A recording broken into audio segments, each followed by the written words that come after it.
Hi ಎಲ್ರಿಗೂ good morning. ಇದು ಕೃಷ್ಣ ಜನ್ಮಾಷ್ಟಮಿ ಹಬ್ಬದ ಮಿನಿ ವ್ಲಾಗ್. ನಾನು ಬೆಳಿಗ್ಗೆ ಹೊಸಲಿಗೆ ಪುಟ್ಟದಾಗಿರೋ ರಂಗೋಲಿನ ಬಿಡಿಸಿ ಕೃಷ್ಣನ ಪಾದನೆಲ್ಲ ಬಿಡಿಸ್ಕೊಂಡು ಅದಕ್ಕೆ ಅರಿಶಿನ ಕುಂಕುಮ ಹಚ್ಕೊಂಡು ರೆಡಿ ಮಾಡಿಕೊಂಡೆ. ಆಮೇಲೆ ನಮ್ಮ ದೇವ್ರ ಮನೇನ ಸಿಂಪಲ್ಲಾಗಿ ರೆಡಿ ಮಾಡಿಕೊಂಡು ದೇವ್ರ ಹತ್ರ ನಮ್ಮ ಮನೆಗೂ ಈ ಸಲ ಪುಟ್ಟದಾಗಿರೋ ರಾಧಾಕೃಷ್ಣ ಬರಲಿ ಅಂತ ಬೇಡ್ಕೊಂಡು ಪೂಜೆ ಮುಗಿಸ್ಕೊಂಡ್ವಿ.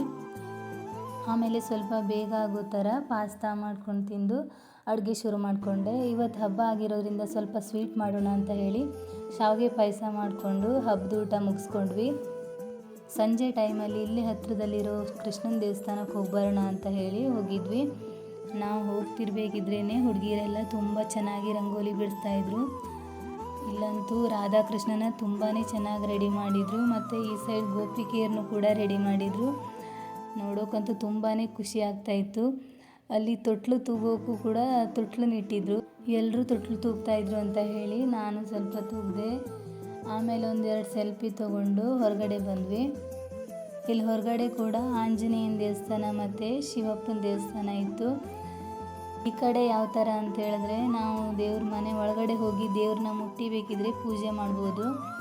ನಾನು ಒಳಗಡೆ ಹೋಗಿ ದೇವ್ರನ್ನ ಮುಟ್ಟಿ ನಮಸ್ಕಾರ ಮಾಡಿ ಪ್ರಾರ್ಥನೆ ಮಾಡಿಕೊಂಡೆ. ಇವತ್ತಿನ ದಿನ ಅಂತೂ ನಮಗೆ ತುಂಬಾ ಚೆನ್ನಾಗೋಯಿತು. ಎಲ್ರಿಗೂ ಕೂಡ ಕೃಷ್ಣ ಜನ್ಮಾಷ್ಟಮಿ ಹಬ್ಬದ ಶುಭಾಶಯಗಳು.